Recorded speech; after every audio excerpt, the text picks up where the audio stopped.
दोस्तों यहाँ पर मैं आपको दिखा देता हूँ। मैंने यहाँ पर अपना पूरा का पूरा इंस्टीट्यूट का डेटा कुछ इस तरीके से मेंटेन किया है। यहाँ पे मैंने एक शीट ओपन की है जिसमें अगर मैं कोई भी एक रोल नंबर डालूंगा किसी भी स्टूडेंट का, जैसे कि मान लीजिए यहाँ पे मैं आता हूँ और मैंने यहाँ पे एक रोल नंबर डाला 1545 और जैसे मैं एंटर करता हूँ तो आप यहाँ पे देख सकते हैं 1545 पे जो स्टूडेंट है उसका नाम अंशिका है। कोर्स जिसने हमारे में एडमिशन लिया है इंस्टीट्यूट में वो है DCA और अब तक जो टोटल फीस रिसीव हुई है बिल्कुल भी नहीं, यानी अब तक फीस रिसीव नहीं हुई है। इनकी जो पेंडिंग फीस है वो 500 रुपये है। एडमिशन कब हुआ इनका? एडमिशन हुआ इनका 3 जून 2024 को। ये तो आपका एक स्टूडेंट का डेटा रहा। अब ध्यान रखिए, ये चूंकि इनका एडमिशन हुआ था 3 जून को और आज जब मैं ये वीडियो बना रहा हूँ आप नीचे देख सकते हैं 8 जून है, तो अभी इन्होंने एडमिशन लिया है, अभी एडमिशन फीस जमा की होगी और मंथली फीस जमा नहीं की है। इसी वजह से पेंडिंग फीस आपको यहाँ पे 500 रुपये दिखा रहा है। अब जैसे ही अगला महीना आएगा ऑटोमेटिक 3 जुलाई आएगी, ऑटोमेटिक ये 500 रुपये की जगह पर 1000 रुपये पेंडिंग दिखाने लगेगा। अगर इस बीच में कुछ पैसे जमा करते हैं तो वो भी दिखाएगा। मैं एग्जांपल के तौर पर यहाँ पे फिर से लेता हूँ एक दूसरा नंबर। तो दूसरा रोल नंबर है हमारा 1540 जो मैंने यहाँ पे एंटर किया। एंटर करने के बाद देखा आपने कि तो 1540 रोल नंबर है, उस पर स्टूडेंट का नाम है अंजलि, जिसने एडमिशन लिया है DCA में ही। इनकी महीने की फीस भी 500 रुपये है। अभी फिलहाल जो तारीख आज की है इस समय एग्जैक्टली वो है 8 जून 2024 और इस समय जो टाइम हो गया है वो आप देख सकते हैं यहाँ पे नीचे, यहाँ पे 21:37 यानी 9:37। ठीक है, एडमिशन इनका हुआ था 27 मई को। महीने की फीस 500 रुपये लगती है। अब तक टोटल 1 मंथ हुआ है, चूंकि एडवांस फीस चल रही है तो 1 मंथ कंप्लीट हो चुका है। अब इनकी पेंडिंग फीस नहीं है, क्यों? क्योंकि इन्होंने 500 रुपये जमा कर दिए है। अब जैसे ही अगले महीने का 27 आएगा, ठीक है, जैसे मैं कहता हूँ 27 जून आएगा, ऑटोमेटिकली पेंडिंग फीस दिखाने लगेगा। ठीक है, रिसीव्ड फीस भी दिखाएगा कि अब तक टोटल कितना रिसीव हो गया है। इसके अलावा पेंडिंग फीस भी दिखाएगा कि टोटल कितनी पेंडिंग फीस है। तो यहाँ पर आप देख सकते हैं ये ऑटोमेटिक जनरेट हो रहा है। ऐसे अगर मैं आपको यहाँ पे दिखाऊं स्टूडेंट वाइज पूरा, तो यहाँ पर एक हमारे पास एक एक्टिव स्टूडेंट्स शीट नाम का एक शीट है जिसपे आप देखेंगे हमारे अलग अलग बैचेस है। सुबह 7 बजे वाले बैचेस है जहाँ पर आप देखेंगे स्टूडेंट्स का नाम, उनका रोल नंबर आगे दिख रहा है। इसके साथ साथ आप यहाँ पे देख सकते हैं हर एक स्टूडेंट का नाम है और किस स्टूडेंट की कितनी फीस पेंडिंग है। इसके अलावा उनका मोबाइल नंबर भी यहाँ पे दिख रहा है। ऐसे अगर आप देखेंगे हर एक बैच का अलग अलग यहाँ पे पेंडिंग फीस दिखाई दे रहा है और ये जो भी पेंडिंग फीस आपको दिखाई दे रही है ये ऑटोमेटिक है। ठीक है, जैसे ही महीने बदलेंगे ये ऑटोमेटिक फिर से बदल जाएगा और आप ऊपर से नीचे तक देख सकते हैं। सबका मोबाइल नंबर भी है ताकि अगर आपको लगता है फीस ज्यादा है तो आप उनको कॉल करके उनको इन्फॉर्म कर सकते हैं। इसके अलावा अगर आप और देखेंगे तो मैं यहाँ से बैलेंस शीट पे जाऊंगा। बैलेंस शीट पे जाकर देखेंगे तो मैं टोटल आपको यहाँ पे बैलेंस शीट दिखा रहा हूँ। हमारे पास इसमें टोटल एक्टिव स्टूडेंट्स हैं 172, जिसमें से टोटल अभी जो पेंडिंग फीस है सारे बच्चों का मिलाकर के जो हमें लेना है वो है 78,580 रुपीज। ये ध्यान रखिए कि ऑटोमेटिक बदलता है। जैसे ही कल की डेट आएगी तो जो स्टूडेंट्स का पेंडिंग कल से स्टार्ट होने वाला है वो ऑटोमेटिक जुड़ जाएगा। बैचेस वाइज भी आप देख सकते हैं 7 बजे वाले बैच में हमारे पास 23 स्टूडेंट्स हैं जिनका टोटल पेंडिंग अमाउंट अभी तक 6700 रुपए है। ऐसे ही 8 बजे वाले बैच में 29 स्टूडेंट्स हैं, 9 बजे वाले में 31 है, 10 बजे वाले में 37 स्टूडेंट्स हैं, 11 बजे वाले में ये हैं। नीचे उसी के आप देखेंगे जो पेंडिंग फीस है वो दिखा रहा है। टोटल अलग अलग बैचेस में जो यहाँ पे फीस दिखा रहा है वो टोटल कैलकुलेट होकर यहाँ पे आ रही है। इसके अलावा आप देखेंगे चूंकि महीना जून का चल रहा है और अब तक जून के इस महीने में हमने 17,500 रुपए वसूल किए हैं। इसके अलावा वो पैसा जो हमने वसूल किया है वो हमने खर्च भी किया है। तो यहाँ पर मैं खर्चे बना के रखे हुए हूँ कि जो मैं अपने इंस्टीट्यूट पे खर्च कर रहा हूँ वो यहाँ पे आते हैं और जो मेरे पर्सनल खर्चों में जाते हैं वो यहाँ पे आते हैं। टोटल जो क्लोजिंग बैलेंस जो मतलब होना चाहिए, काउंटर पे कैश उतना अवेलेबल होना चाहिए, वो यहाँ पे दिखाता है। हमारी जो फैकल्टीज हैं जो पैसे रिसीव करती हैं उनका नाम यहाँ पे आ रहा है, कितना अब तक उन्होंने टोटल वसूला है वो यहाँ पे आ रहा है, कितना उन्होंने मुझे पे किया है वो यहाँ पे आ रहा है और अभी मुझे कितना उनसे लेना है वो यहाँ पे आ रहा है। तो कुल मिला के एक और एक चीज़ जो आपके लिए इंटरेस्टिंग है, यहीं से अगर मैं लास्ट में जाता हूँ तो यहाँ पे जून 2024 नाम की एक और शीट है। अभी किस काम में आती है अब यहाँ पे देख सकते हैं, ये अटेंडेंस कैलकुलेट करने के काम में आती है। जहाँ पर आप देखेंगे जो भी स्टूडेंट्स हैं उनके यहाँ पे टिक लगा हुआ है, मतलब वो उस तारीख को प्रेजेंट थे, जिसमें टिक नहीं लगा हुआ है मतलब वो उस दिन एब्सेंट थे। तो थोड़ा एक लार्ज डेटा है। कुछ शीटें अभी छिपाई गई हैं, यहाँ पे सारी चीज़ें अभी शो नहीं है। हमें जितनी ज़रूरत होती है हम सिर्फ उतनी शीट्स को यहाँ पे डिस्प्ले कराते हैं और बाकी की शीट्स को छुपाते हैं। अटेंडेंस अब हर महीने लगवाते हैं, पर जैसे जुलाई का मंथ आएगा हम जून वाले को यहाँ से हाइड कर देंगे और जुलाई वाला इसकी जगह पे दिखने लगेगा। लेकिन डेटा आपके पास सारा रहेगा। जैसे अगर मैं यहाँ से व्यू पे जाऊंगा और यहाँ से अगर मैं हिडन शीट्स पे जाता हूँ तो अभी आप टोटल देखेंगे, टोटल मिलाकर अब तक हमारे पास 17 सीटें हिडन है। अब वो 17 सीटें देख लीजिए, जनवरी का डेटा, फरवरी का, मार्च का, अप्रैल का, और इसके अलावा आप देखेंगे मई का भी, और जितने एक्सपेंसेस है वो यहाँ पे, आईडी कार्ड जो स्टूडेंट्स का बनना है वो सारे के सारे यहाँ पर आप देखेंगे ऑलमोस्ट सीटें अवेलेबल हैं, जिनको हम यूज करते हैं अपने इंस्टीट्यूट के, कॉलेज के डेटा को मेंटेन करने के लिए।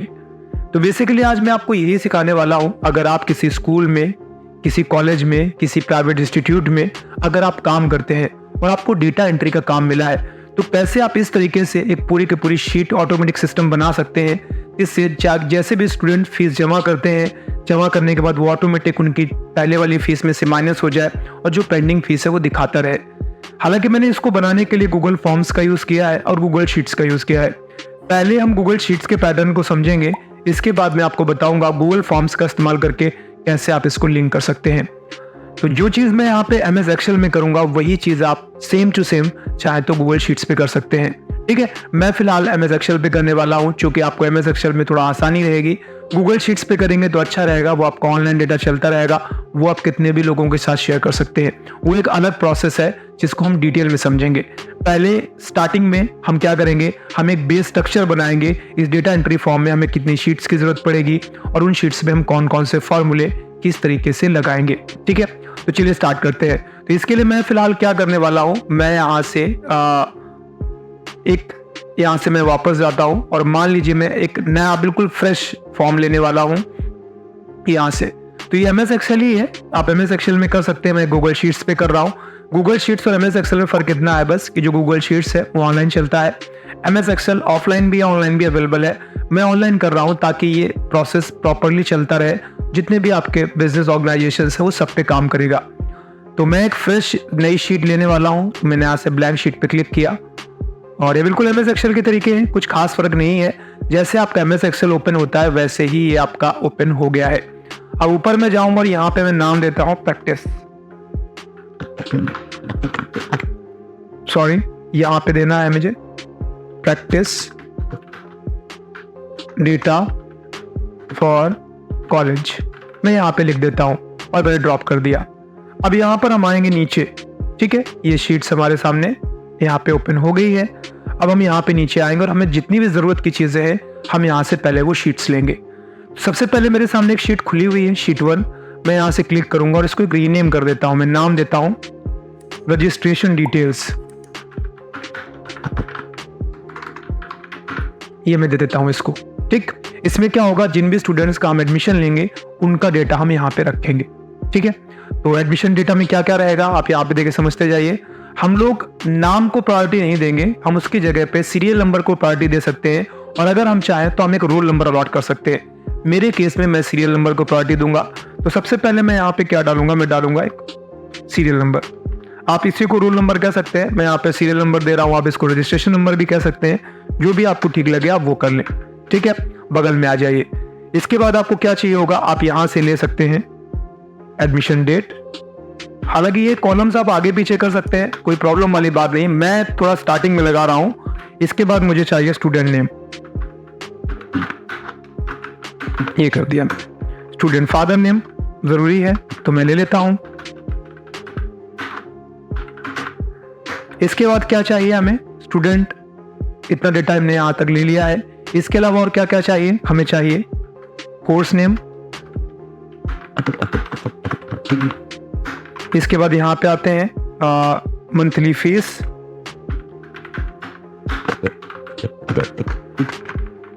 कोर्स ड्यूरेशन,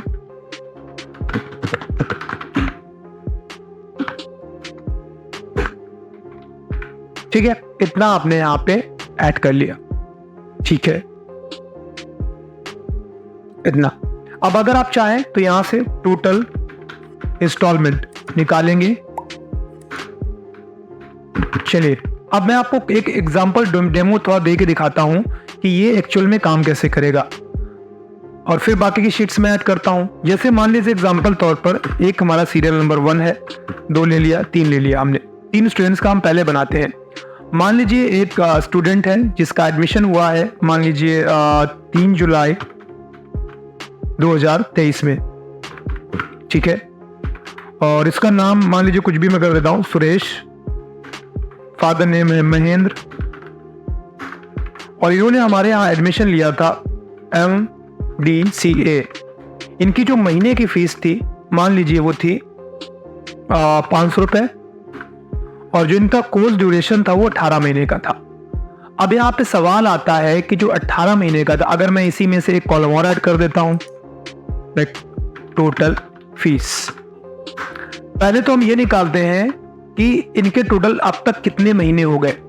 भाई इन्होंने एडमिशन कब लिया था? एडमिशन लिया था 3 जुलाई को, और आज फिलहाल कौन सी तारीख है? 8 जून 2024 है। तो यहां पर हम टोटल नंबर ऑफ इंस्टॉलमेंट्स में निकालेंगे अब तक कितनी इंस्टॉलमेंट्स हो गई हैं।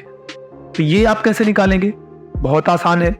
जितने भी स्टूडेंट्स का आप डेटा इस तरीके से मेंटेन करेंगे और आप ये चाहेंगे कि डेट बदलने के साथ साथ जितनी भी उनके इंस्टॉलमेंट्स हैं वो ऑटोमेटिक कैलकुलेट होती जाए, तो ये आप कर सकते हैं। That is very easy. उसके लिए आपको करना क्या है, यहाँ पे हम बराबर करने फॉर्मूला, यहाँ पे एक फॉर्मूला लगाने वाले हैं। मैंने लिखा इज इक्वल टू, और इसके बाद मैंने लिखा है यहाँ पे डेटेड इफ, ये लिख दिया मैंने। डेटेड इफ ब्रैकेट स्टार्ट किया। डेटेड इफ फॉर्मूले से हम 2 डेट्स के बीच के गैप को काउंट करते हैं। चाहे आप ये कह सकते हैं 2 तारीखों के बीच में कितने महीने हुए, कितने डेज हुए, या कितने ईयर्स हुए, आप ये आसानी से निकाल सकते हैं। तो मैं फिलहाल वही करने वाला हूँ। मैंने यहाँ से डेटेड इफ फॉर्मूला लगाया, और स्टार्टिंग डेट जो भी थी हमारी, वो मेरा कब से कैलकुलेट होगा इंस्टॉलमेंट, जिस दिन बच्चे ने एडमिशन लिया। तो स्टार्टिंग डेट वो हो गई, और आज की डेट तक। तो आज की डेट यहाँ पे मैंने कहीं पे लिखी तो है नहीं, और अगर आप लिखेंगे तो भी दिक्कत आएगी, क्योंकि अगर आप लिख लेंगे तो फिर वो डेट स्टेबल हो जाएगी, और हम चाहते हैं डेट बदलती रहे। यानी आज की डेट आज दिखे, और जब मैं कल दोबारा इसको खोलूं तो वो कल की डेट दिखनी चाहिए। ये ऑटोमेटिक चेंज होती रहे। टुडे हमें आज की डेट चाहिए। तो यहाँ पे मैं अगला फॉर्मूला लगाऊंगा TODAY। टुडे किया, ब्रैकेट खोला और ब्रैकेट बंद कर दिया, फिर हमने कॉमा लगाया। अब देखिए हमने क्या किया है, हमने इसको स्टार्टिंग डेट बता दी, और इसके बाद मैंने कहा स्टार्टिंग डेट और आज की डेट जो लास्ट है वो आज की डेट है, और इन दोनों के बीच में हमें क्या काउंट करना है, मैंने इन्वर्टेड कॉमा के अंदर M लिख दिया। आप जो चीज इन्वर्टेड कॉमा के अंदर लिखेंगे वही आपको काउंट करके बताएगा। अगर मैंने M की जगह पे Y लिखा होता तो ये आपको टुडे ईयर्स काउंट करके बताता। अगर मैं यहाँ पे D लिख दूंगा तो ये डेज काउंट करके बताएगा। मैंने क्या कहा इससे, मैंने कहा कि जो स्टार्टिंग डेट थी उस डेट से लेकर के आज की डेट तक का अब हमें बीच में कितने मंथ्स हुए हैं आप ये काउंट करके बताइए। मैंने इंटर किया तो आपने देखा इसने बता दिया टोटल मिलाकर अब तक 13 महीने हो गए हैं। अब आपको यहाँ पे एक चीज सोचनी पड़ेगी, 13 महीने अगर आप इसको काउंट करेंगे तो इसमें आपने एडवांस फीस नहीं ली है, क्योंकि इसने तो उस तारीख से लेकर अब तारीख तक कितने महीने हो गए ये बता दिया। अगर आप फीस एडवांस लेते हैं तो यहीं पे क्लिक करिएगा और इस पे +1 कर दीजिए। +1 करने से 12 बताएगा। इसका मतलब आज ही की तारीख से अगर आपने एडमिशन लिया है तो आज ही आपको पैसे जमा करने पड़ेंगे। ऐसा नहीं होगा कि पूरा महीना खत्म हो जाएगा उसके बाद आप पैसे जमा करेंगे, ऐसा नहीं होगा। आज ही आपने एडमिशन लिया और आज ही आपको पैसे जमा करने पड़ेंगे। ठीक, अब सीधा सीधा है, अगर आपको टोटल फीस अब काउंट करनी है कि अब तक टोटल कितनी फीस हो गई है बच्चे की, तो अब बड़ा सिंपल है भाई, 500 रुपये महीने लगती है। अब की तारीख तक के 12 महीने हो चुके हैं, तो आप इन दोनों को मल्टीप्लाई कर दीजिए। मैंने यहाँ से इक्वल टू का सिंबल लगाया और इसके बाद जो मंथली फीस थी मैंने उसके ऊपर क्लिक किया, इंटू का निशान लगाया और इसके बाद अब तक जितनी इंस्टॉलमेंट्स हुई मैंने उसके ऊपर क्लिक कर दिया और मैंने एंटर कर दिया। यानी आज की तारीख तक टोटल बच्चे के 6000 रुपए हो चुके हैं। तो यहाँ पर ये क्या दिखा रहा है, टोटल कितनी फीस हो चुकी है। अब अगला सवाल ये आता है कि बच्चे ने बीच में कुछ तो पैसे जमा किए होंगे ना, तो जो पैसे जमा किए होंगे अगर हम उसको घटा दे इसमें, तो जो एग्जैक्टली पेंडिंग फीस होगी वो निकल के आ जाएगी। तो मैं यहाँ पर इसी के आगे एक टोटल रिसीव्ड नाम का एक अलग कॉलम बना रहा हूं, टोटल रिसीव्ड फीस। यहां से मैं थोड़ा सा इसको बढ़ा देता हूं ऐसे, ये ठीक है। यहां से मैं इसको थोड़ा ऐसे सेलेक्ट करता हूं और सेलेक्ट करने के बाद थोड़ा सा हाईलाइट कर देता हूं, यहां से अलाइनमेंट सेंटर दे देता हूं। अब आपको चीजें दिखने लगी होगी। लास्ट वाला पोर्शन रह गया है तो मैं इसको भी सेलेक्ट कर लेता हूं और यहां से मैं इसको इस तरीके से हाईलाइट कर देता हूं।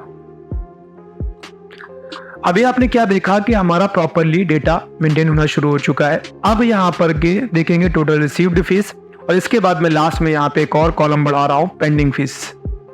वैसे तो मैंने इसके लिए अलग अलग शीट्स का इस्तेमाल किया था, लेकिन कोई दिक्कत नहीं है, आप चाहे तो आप सेम शीट पे दिखा सकते हैं।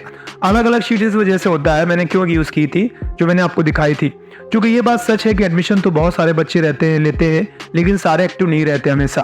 तो मैंने एक अलग शीट बना के रखी थी एक्टिव स्टूडेंट्स डेटा का, ताकि उसमें सिर्फ वही डेटा होगा जो बच्चे एग्जैक्टली एक्टिव रहेंगे, जो आ रहे हैं, उनका नहीं जो इनको एडमिशन ले लिया है। क्योंकि एडमिशन तो बहुत सारे लोग लेते हैं, उनमें से कई सारे ऐसे बच्चे होते हैं जो पढ़ते हैं, और कई सारे ऐसे बच्चे होते हैं जो महीने या 2 महीने में बंद कर देते हैं।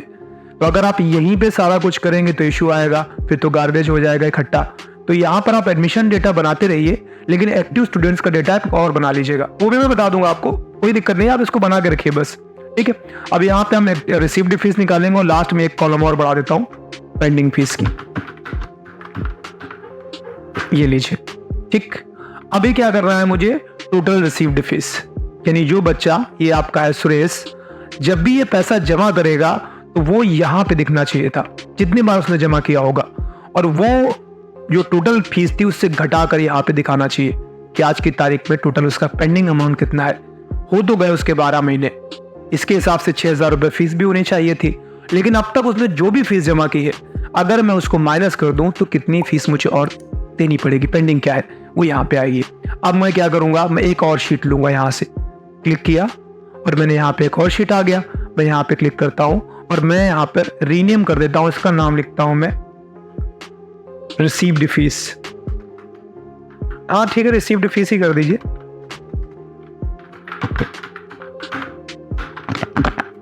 ये लीजिए, ठीक है। अब इसमें हम क्या करने वाले हैं वो देखते जाइए आप। एक तो हमारा ये है, मैं इसको थोड़ा आगे कर लेता हूँ ऐसे। अब हम रिसीव्ड वाले में जाते हैं और यहाँ पे हम क्या क्या दे देंगे देख लीजिए। यहाँ पे हम देंगे डेट। मैं आपको गूगल फॉर्म का यूज करना बताऊंगा, ये सब कुछ आपको करना नहीं पड़ेगा, डेट वेट डालनी भी नहीं पड़ेगी, ऑटोमेटिक होता है। लेकिन पहले आप उसका बेसिक प्रारूप समझ जाइए, ताकि जब आप गूगल फॉर्म्स का इस्तेमाल करें तो आपको आसानी रहे। हमें हर एक चीज जाके एक्सेल में भरनी नहीं होती है, हमें सिर्फ एक्सेल में एक बार डेटा बनाना होता है। इसके बाद हम गूगल फॉर्म्स का यूज करते हैं डेटा एंटर करने के लिए। तो यहाँ से मैंने डेट ले लिया, ठीक है। अब डेट लेने के बाद मैंने यहाँ पे डाला रोल नंबर या सीरियल नंबर जो भी चाहें। मैं यहाँ पे स्टूडेंट सीरियल नंबर डाल रहा हूँ, नंबर, ठीक है। थोड़ा सा इसको बड़ा कर लेता हूँ। अब यहाँ पे मैं नेम डाल देता हूँ, यहाँ पे मैं अमाउंट डाल देता हूँ, ठीक है। दैट्स इट, हो गया। अब मान लीजिए 3 मार्च 23 को, ठीक है, जिसका सीरियल नंबर 1 है, जिसका नाम हम एक बार देख लेते हैं मैंने क्या डाला था। हालांकि नाम इतना मैटर नहीं करता, अगर आप किसी की फीस जमा कराते हैं, नाम ऑप्शनल है, आप ले लें तो ठीक है, नहीं तो सीरियल नंबर इंपॉर्टेंट है हमारे लिए। सुरेश नाम है तो मैंने यहाँ पे कहा सुरेश। सुरेश ने पैसे जमा किए 500 रुपए, ठीक है। फिर 4 मार्च आया 23, और इस बार सीरियल नंबर 2 था और इसका नाम था राकेश, इसने जमा किए 300 रुपये। फिर आया 5 मार्च, और 5 मार्च को मान लीजिए फिर से सीरियल नंबर 1 ने ही, जिसका नाम सुरेश था, वापस से 500 रुपये जमा कर दिए, ठीक है। और फिर मान लीजिए 6 मार्च आया 23, और इस बार सीरियल नंबर 2 जिसका नाम राकेश है, इसने 300 रुपये फिर से जमा किए। अब सवाल ये आता है कि इस तरीके से जो भी डेली बेसिस पे फीस आती जाएगी आप वो जमा करते जाएंगे यहाँ पे दूसरे शीट पे। और ये जो भी डेटा है अब तक टोटल मिलाकर सीरियल नंबर 1 ने कितनी फीस जमा की, ये हम चाहते हैं यहाँ वाले पोर्शन पे, यहाँ पे दिखना चाहिए, ठीक है। जो भी आप डेटा बनाएंगे, जैसे मैं एग्जाम्पल के तौर पर यहाँ पे और ले लेता हूँ, थोड़ा डेटा बढ़ा देता हूँ मैं। 4 जुलाई, और इसका नाम हमने रखा है राकेश, और सुमित फादर नेम है, और इनका कोर्स है DCA, और इनकी महीने की फीस 300 है मान लेता हूँ मैं। 6 महीने का कोर्स है, और इंस्टॉलमेंट तो आपको अब निकालनी नहीं पड़ेंगी, वो ऑटोमेटिक खुद ही निकल आएगा, आपको बस पकड़ के ड्रैग करना रहेगा, ठीक। बाकी ये ज़रूर देख लीजिएगा कि ड्रैग करते समय कि 2 जुलाई यहाँ पे लिखा गया 2024, और मंथ एडमिशन डेट और आज की डेट क्या है। अच्छा जुलाई तो आया नहीं अभी, सॉरी, तो मैं जुलाई नहीं डाल सकता हूँ, मैं डालूंगा 4 मार्च 24। ठीक है, तो देखिए आपको 4 बताने लगा। अब इसके हिसाब से टोटल मंथली फीस 300 रुपए थी, तो अब तक टोटल कितनी हो गई है? तो ये देखिए 1200 रुपए हो गई है। अब मेन खेल ये है कि जो टोटल रिसीव्ड अगर जो अभी तक जमा की थी दूसरी शीट में, अगर वो यहाँ पे आ जाती तो ऑटोमेटिक पेंडिंग यहाँ पे दिखने लगती है आपकी। तो मैं देखो क्या करूंगा, मैं यहाँ पे फॉर्मूला लगाऊंगा, बराबर सम इफ, ब्रैकेट शुरू करूंगा। और ब्रैकेट शुरू करने के बाद आपको जाना है उस शीट पे जहां पे आपने फीस रिसीव की है। मैं शीट पे गया और यहाँ पर आपको क्या करना है, पहले आपको उस रेंज को सिलेक्ट करना है जहाँ पे सीरियल नंबर्स हैं। क्यों? क्योंकि आप सीरियल नंबर को टारगेट करके आप फीस को कैलकुलेट करना चाहते हो। तो मैं यहाँ से सीरियल नंबर को टारगेट कर रहा हूँ, तो मैंने यहाँ से B.B कर दिया, कॉमा लगाया। इसके बाद मैं वापस रजिस्ट्रेशन डिटेल पे जाऊंगा और यहाँ पे मैं किस सीरियल नंबर को कॉलम कर रहा हूँ, टारगेट 1 को। इसके बाद मैंने कॉमा किया, फिर से मुझे वहीं पे जाना है रिसीव डेटा पे और यहाँ से मुझे पैसों को काउंट करना है, तो पैसों को काउंट कर लिया। एक्चुअली समिप का फॉर्मूला होता है, समिप के फॉर्मूला जब हम लगाते हैं तो समिप करते हैं इज इक्वल टू समिप, ब्रैकेट शुरू करते हैं। इसके बाद हम वो रेंज सेलेक्ट करते हैं जहां पे वो वर्ड अवेलेबल है जिसको हम टारगेट कर रहे हैं। तो मैंने क्या किया था, मैंने इस रेंज को सेलेक्ट किया था क्योंकि मुझे सीरियल नंबर 1 को टारगेट करना था। इसके बाद मैंने कॉमा किया, जिस वर्ड को टारगेट करना था हमने उसके ऊपर क्लिक किया। क्लिक हम रजिस्ट्रेशन डिटेल पे ही जाके किए थे, क्योंकि जब मैं ड्रैग करूंगा तो बाकी नीचे की चीजें ऑटोमेटिक आती जाएंगी। कॉमा किया और फिर लास्ट में जो जोड़ना है आपको लास्ट में उसको सेलेक्ट करते हैं। 3 स्टेप है। पहले स्टेप में इस रेंज को सेलेक्ट किया मैंने, इसके बाद मैंने 1 को सेलेक्ट किया और फिर मैंने लास्ट में पैसों को सिलेक्ट किया। अब इसके बाद जैसे ही आप एंटर मारेंगे तो आप देख लीजिए आपको क्या दिखा रहा है कि सीरियल नंबर 1 जो है इसने अब तक टोटल मिलाकर 1000 रुपए जमा कर दिए हैं।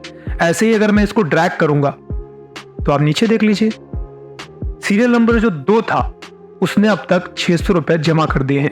अब पेंडिंग अमाउंट आपको निकालना बड़ा आसान हो गया। क्यों? टोटल फीस इतनी होनी चाहिए, इसमें से बंदे ने इतनी जमा कर दी है, तो अब तक टोटल मिला के कितना बचा है आपका?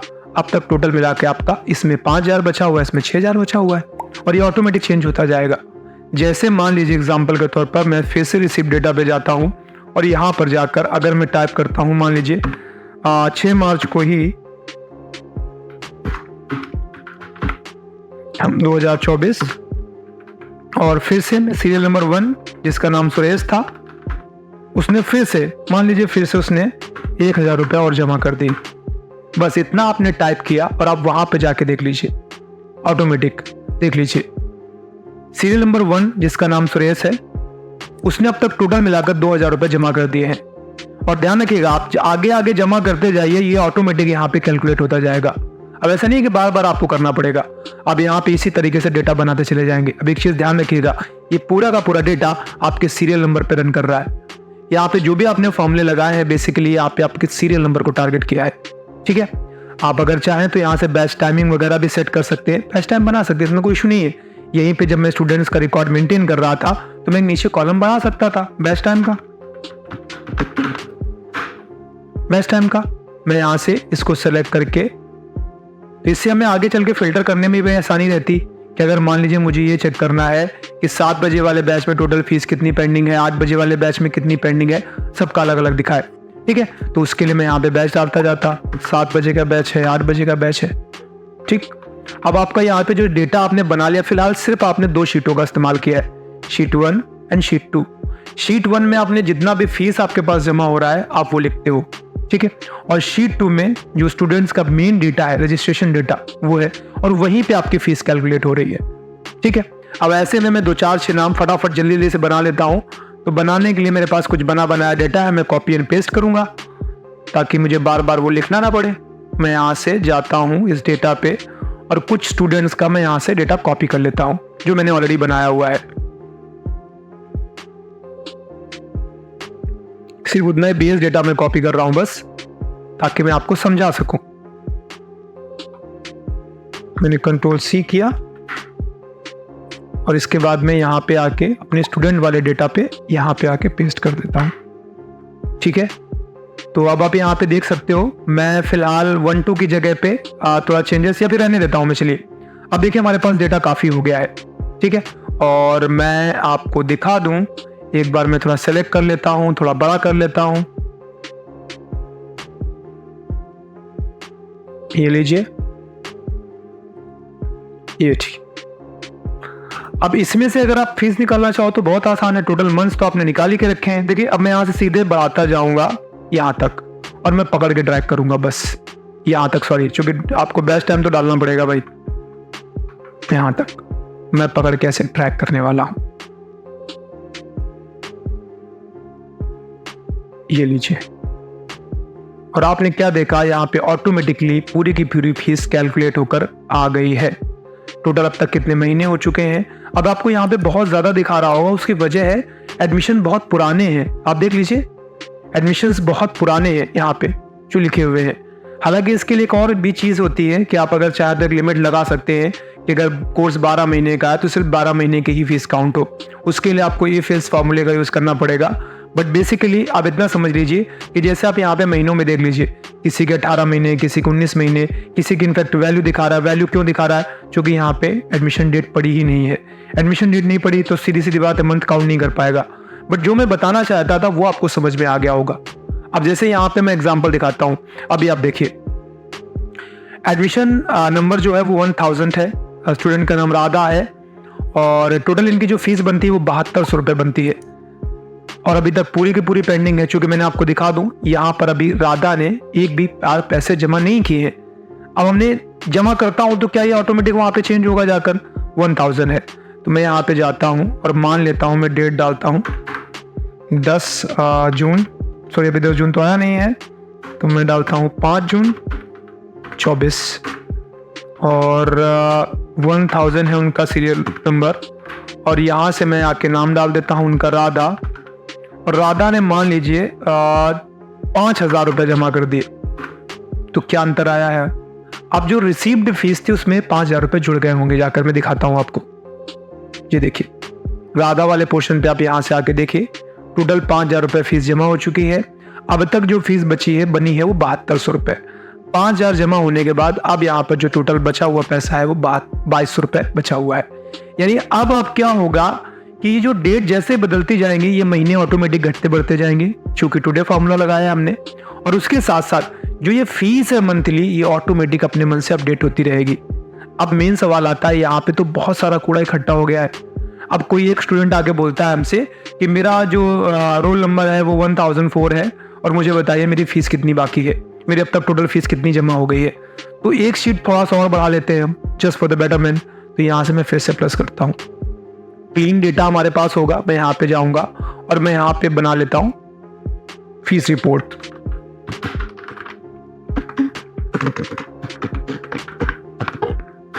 ये अब यहाँ पे मुझे क्या क्या चाहिए तो मैं थोड़ा सजावट कर लेता हूँ। थोड़ा सा मैंने यहाँ पे ये चलो नीचे से मैं सेलेक्ट करता हूँ, इतना हिस्सा मैं सेलेक्ट करता हूँ और पहले मैं जाके इसको मर्ज कर देता हूँ। तो यहाँ से पहले तो मैं मान लीजिए इसको मैं सेलेक्ट करता हूँ या फिर मैं मर्ज करता हूँ। चलो मर्ज ऑल कर देता हूँ और यहाँ पे मैं लिख देता हूँ a.s.group, ठीक है। एंड देन मैं इसको सेलेक्ट करता हूँ, अलाइनमेंट सेंटर दे देता हूँ यहाँ से और मैं यहाँ से भी सेंटर कर देता हूँ। एंड देन मैं बैकग्राउंड में कलर भरता हूँ, मान लीजिए रेड, ठीक है। और मैटर कलर में कर देता हूँ वाइट। मैटर थोड़ा सा बड़ा कर देता हूँ, ये बोल्ड कर देता हूँ और फॉन्ट स्टाइल डिफॉल्ट रहने देता हूँ, इसमें चेंजेस करने की जरूरत नहीं है। अब यहाँ पे मैं क्या करता हूँ, मैं यहाँ पे डालता हूँ इंटर सीरियल नंबर। आप इसकी जगह पे रोल नंबर का यूज कर सकते हैं, कोई प्रॉब्लम वाली बात नहीं है। मैं सीरियल नंबर यूज कर रहा हूँ बट आप रोल नंबर यूज कर सकते हैं। और मैं इस बीच वाले कॉलम को थोड़ा सिकोड़ देता हूँ एंड देन मैं यहाँ से इसको फोल्ड कर देता हूँ। यहाँ से मैं 3-4 कॉलम्स को ऐसे बढ़ाता हूँ लाइक दिस। ये अभी यहाँ से मैं थोड़ा सा इसको और फोल्ड कर देता हूँ। इसको मैं सेलेक्ट करता हूँ, मर्ज कर लेता हूँ एंड सॉरी मैं यहाँ से मर्ज करूँगा। ये बीच में कलर भर देते हैं, कोई दूसरा बैकग्राउंड कलर मैंने ये भर दिया। ये थोड़ा ठीक नहीं लगेगा, आई चेंज, मैं ये भर लेता हूँ। चलिए अब यहाँ पे नेम मैं चाहता हूँ अपने मन से आए, इसके अलावा उसकी एडमिशन डेट यहाँ पे आ जाए।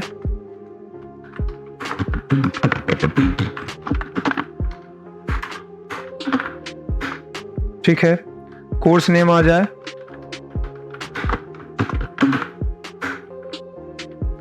मंथली फीस आ जाए,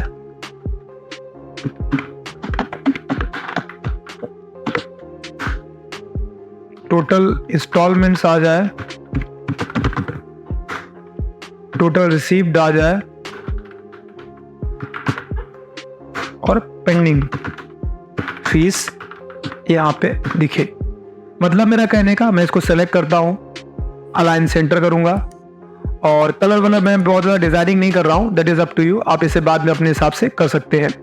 मेरा कहने का मतलब बस इतना था कि मैं अगर यहाँ से 1000 एंटर कर दूं तो ऑटोमेटिकली बाकी का डेटा यहाँ पे आना चाहिए था, मतलब मुझे बार बार उस शीट पे जाना ना पड़े। मैं बस एक ऐसे ऑटोमेटिक सिस्टम बनाना चाहता हूँ कि जैसे मैं यहाँ पे डेटा भरूँ। और एक चीज़ यहाँ पे देखिए, पीछे जो बगल में छोटे छोटे सेल्स दिखाई दे रहे हैं, तो मैं इनको ऐड करूंगा। तो ऐड करने के लिए मैं व्यू पे जाऊंगा और व्यू पे जाने के बाद मैं फिलहाल इसको भी रहने देता हूँ, मैं बाद में हम जाके ग्रेड लाइन लगा के अब यहाँ पे ग्रेड लाइन हटा सकते हैं, तो एक प्लेन पेपर के तरीके दिखेगा आपको। अब यहाँ पे आइए, फॉर्मूला देख लीजिए ध्यान से, अब वी लुकअप का हम यूज करने वाले हैं।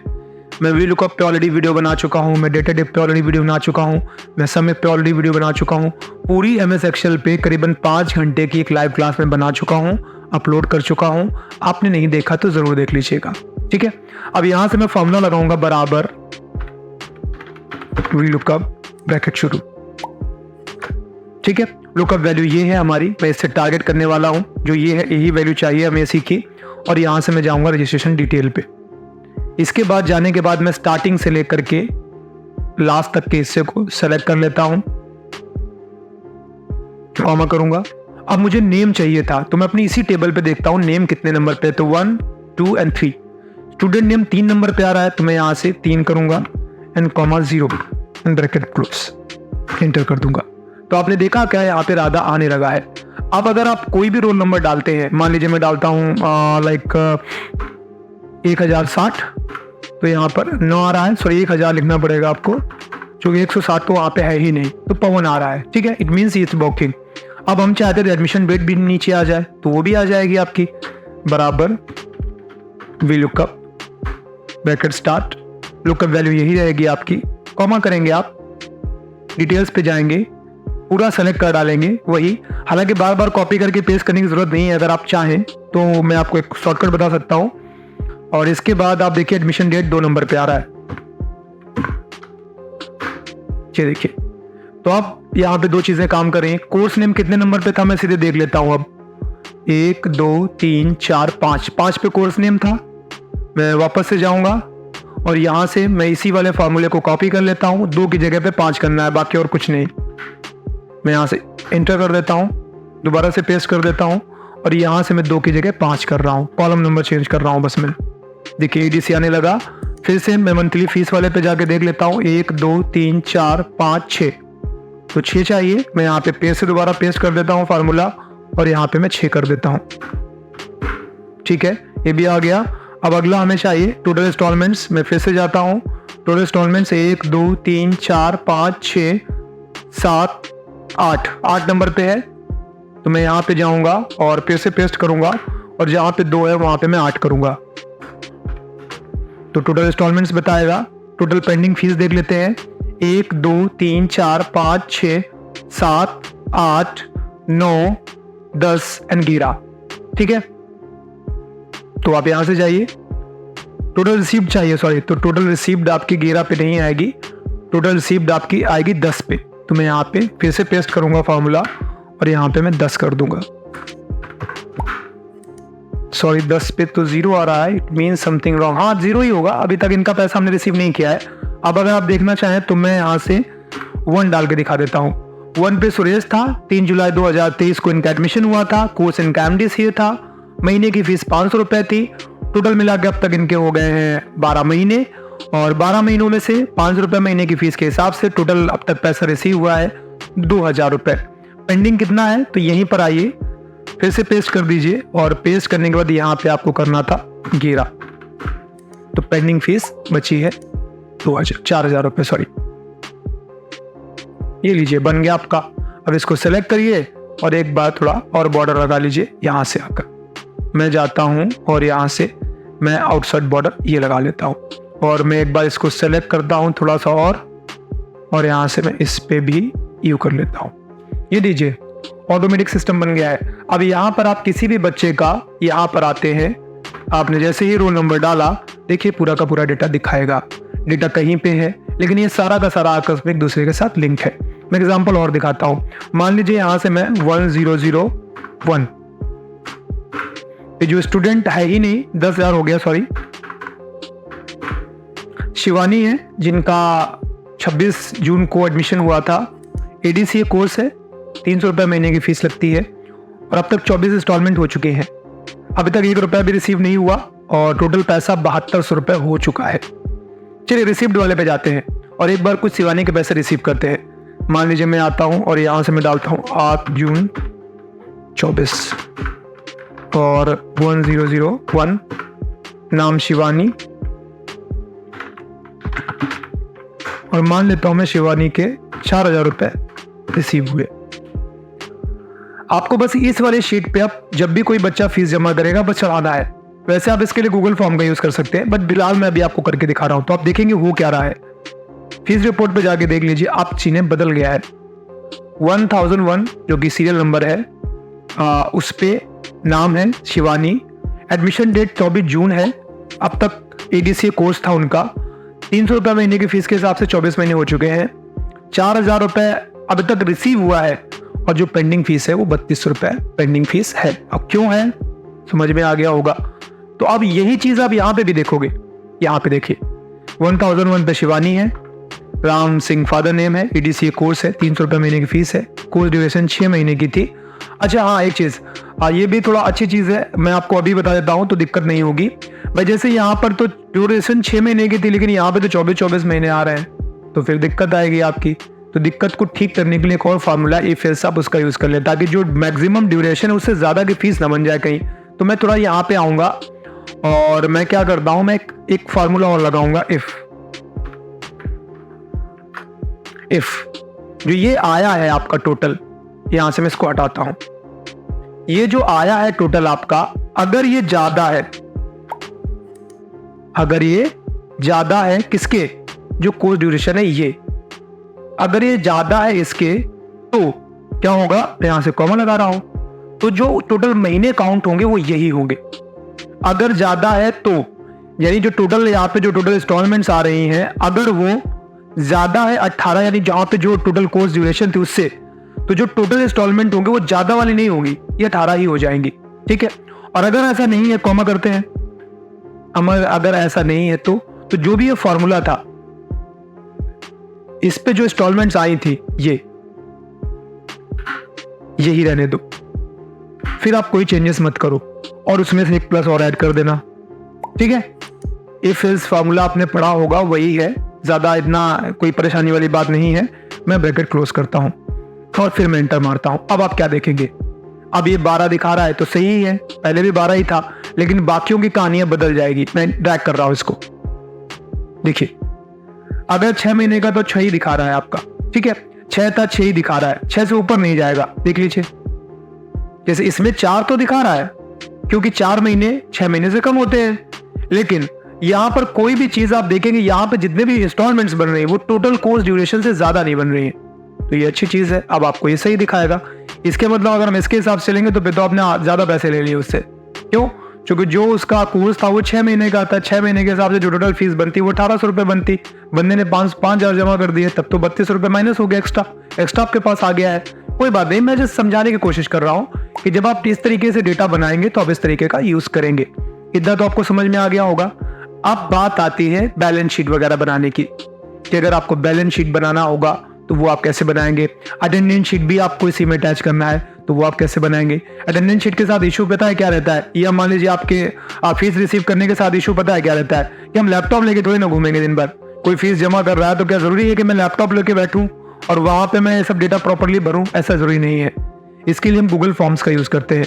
अब गूगल फॉर्म्स का यूज हम कैसे करते हैं, कैसे हम अटेंडेंस, यानी यहाँ पर अगर हम फीस भी जमा कर दें तो हम इसका यूज ना करें, उसकी जगह पे मोबाइल फोन पे एक फॉर्म आएगा, उस फॉर्म को भर के सबमिट कर दिया करें और ये ऑटोमेटिक हो जाया करे। ऐसे अटेंडेंस के लिए मुझे लैपटॉप लेके घूमने की जरूरत नहीं है। अटेंडेंस के लिए फिर क्या होगा, सिंपली हमारे फोन पे एक फॉर्म रहेगा जिसको हम भर के सबमिट करेंगे और भर जाया करेगा।